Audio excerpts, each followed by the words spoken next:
Hey guys, welcome back to my channel. So I am doing a video that is inspired by Emily Noel 83 here on YouTube. I'm sure you guys all know who she is. She's wonderful. She's absolutely wonderful. She did a video that basically listed the 10 things that she would run out and buy if all of her makeup disappeared.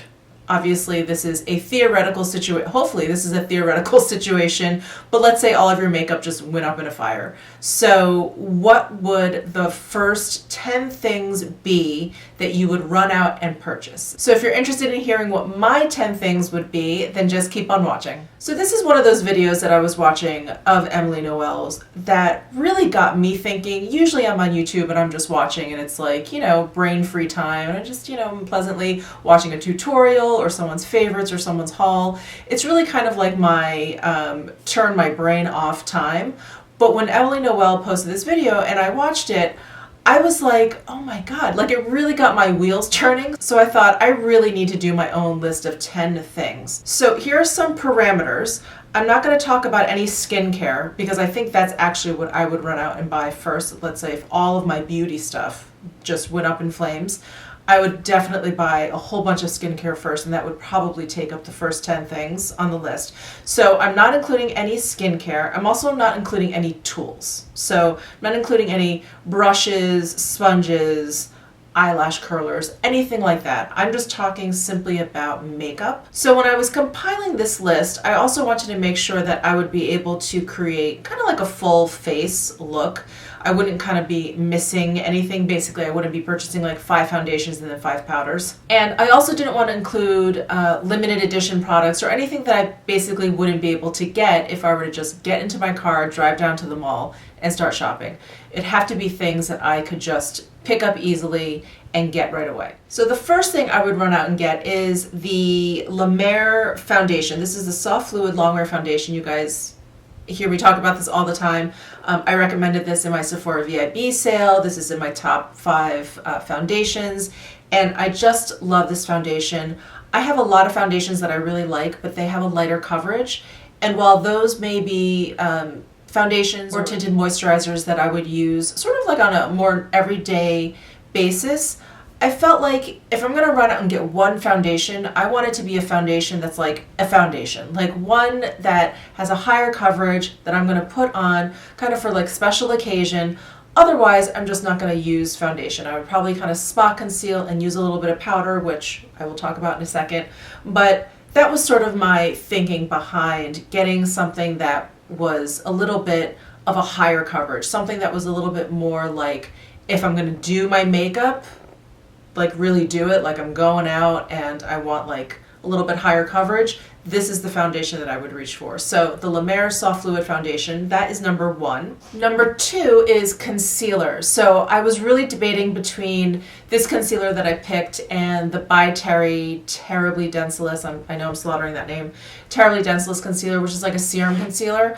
I thought if I had to run out and get one, you know, maybe it would be the By Terry because I just love the way that one feels. It's so hydrating to the under eye. But then I thought, well, I'm going to want a concealer that actually has a little bit more coverage. So I would get the Chanel Longwear Concealer, and I have it in the shade 20 Beige. And this one is very, very comfortable. It's gel-based. It, you know, it just blends into the skin seamlessly, and it has a higher coverage than the By Terry. It doesn't feel drying in any way. It doesn't look cakey in any way, but it just doesn't feel quite as hydrating and nourishing as the By Terry. So that's why I was kind of debating between the two. But I think if I had to just run out and get one concealer, this would be the one. So I would also want to get a powder, and I was really debating between loose and pressed. I thought, well, pressed is just so much more practical, if you will. It's just, you know, you can, if I'm only going to have one, basically, I'm going to want something pressed. But I've been using a loose powder lately that I've just fallen head over heels in love with.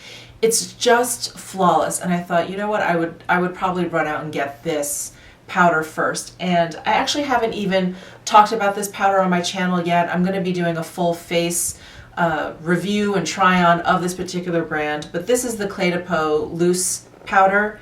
It is just absolutely flawless, and the powder is so fine and so airy. It's just completely weightless but totally effective. It's everything that you want in a powder, and I just love it. So while this is incredibly bulky and while loose powder is incredibly impractical, I think this is the one that I would run out and get first. And then this next product is kind of a cheat, but it has two products in one, but I just love it. It is one actual product. So this is the Charlotte Tilbury Film Star Bronze and Glow. So this would cover contour, bronzing, and also highlight.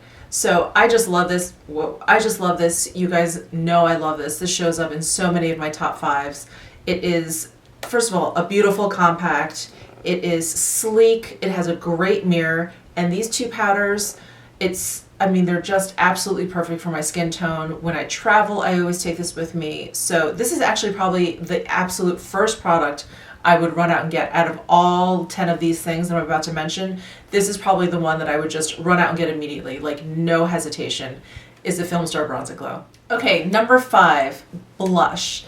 This blush I can't get in this packaging anymore, but it is still available in a single pan, and that is the Hourglass Brilliant Nude blush. I love it. This is part of their ambient strobe lighting blush line, and it's just, to me, it's like the perfect in-between blush. I feel like it can go warm, it can go a little bit cool. So it works with a lot of different looks, and I also prefer blushes with like a little bit of sheen to them. So this has like a really nice, kind of beautiful, like highlighted kind of sheen to the blush. It's not just this matte blush. So I really like it for that as well. And it's just a beautiful, beautiful tone.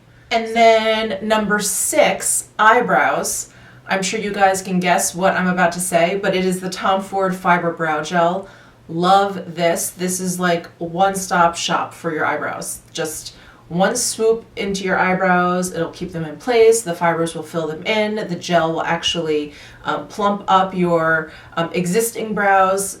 Just amazing, just absolutely amazing. So the Tom Ford Fiber Brow Gel, for sure, that is number 6. So number 7, I thought, all right, I need to get some eyeshadow. This by far was the hardest category because there's just an endless amount of options, and I like a lot of singles, but that doesn't really make sense. And then I thought, well, maybe I just need to pick like a nice solid quad, and I thought, well, I'm gonna want more options than that. And then a lot of the larger palettes, like, you know, I was thinking about the Natasha Denona palettes or whatever, but I thought, oh, they just have such a clear color scheme and I want something more neutral. So I decided to go with the Pat McGrath Platinum Bronze. This has 6 pans, which gives you plenty of options, and I love the neutral to cool shade range in here. The only downside to this one is that there's only one matte, which is this dark brown here. But I don't mind shimmers. I know a lot of people don't like, you know, transitioning with a shimmer or putting a shimmer on the brow bone. I actually don't mind that. So I just love this palette. You guys know how much I love this palette, and I think you can do a lot of great looks with this. I think it's really versatile, and I think this is something I wouldn't get too bored of if I had to use for a little while, you know, all on its own. So this is number 8, and I wasn't sure if I needed to kind of take up a precious slot in this top 10 list for an eyeliner. But if I don't line my eyes, because I don't really wear mascara often, and there's no mascara on this list, I thought I really need an eyeliner. So the eyeliner that I always reach for, if I just don't know what else to do, if I just have like a neutral look, even a warm look, even a cool look, I will just go for this particular eyeliner, and this is the Tom Ford Eye Kohl Intense in Metallic Mink. So this is one of those eyeliners that isn't matte, but it's not like it has glitter particles in there. It just has a nice metallic sheen, and I just love it. So it's just like brown with a little bit of kick. It's beautiful. It's beautiful. And so you can't even really see the metallic in it until you kind of get up close, and then you're like, oh, that's pretty.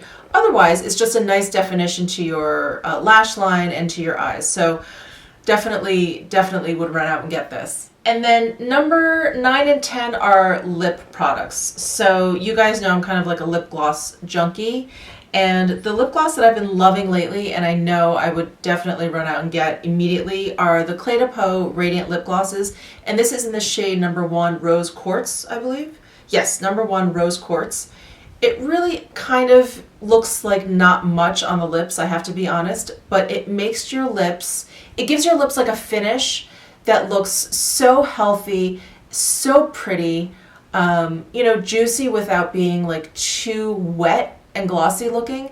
It's just really, really lovely. It has a little bit of sparkle in there, so it just gives your lips like this nice glow, and the texture is so comfortable. It's like you want to put it on, you want to wear it, and so I just always reach for this if my lips just, I don't know, like they're bare, but I don't really feel like doing much with my whole like makeup look or anything.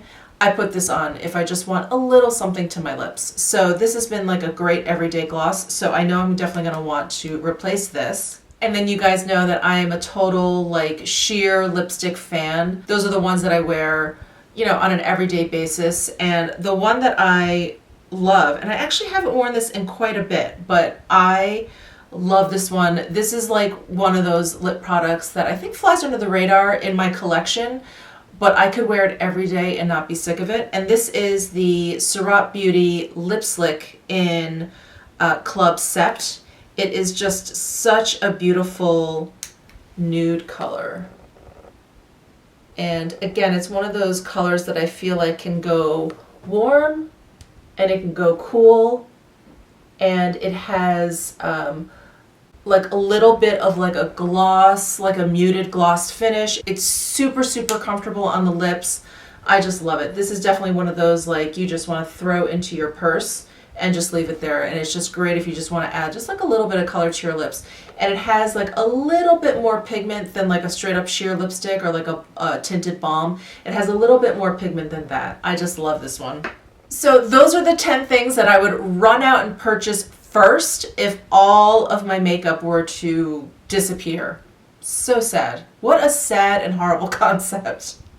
So anyway, I hope you enjoyed this video. Let me know down below what some of your things are that you would just have to replace, just have to run out and replace. I would love to hear from you. Give this video a thumbs up if you liked it. Subscribe down below if you haven't already, and I will see you in my next video.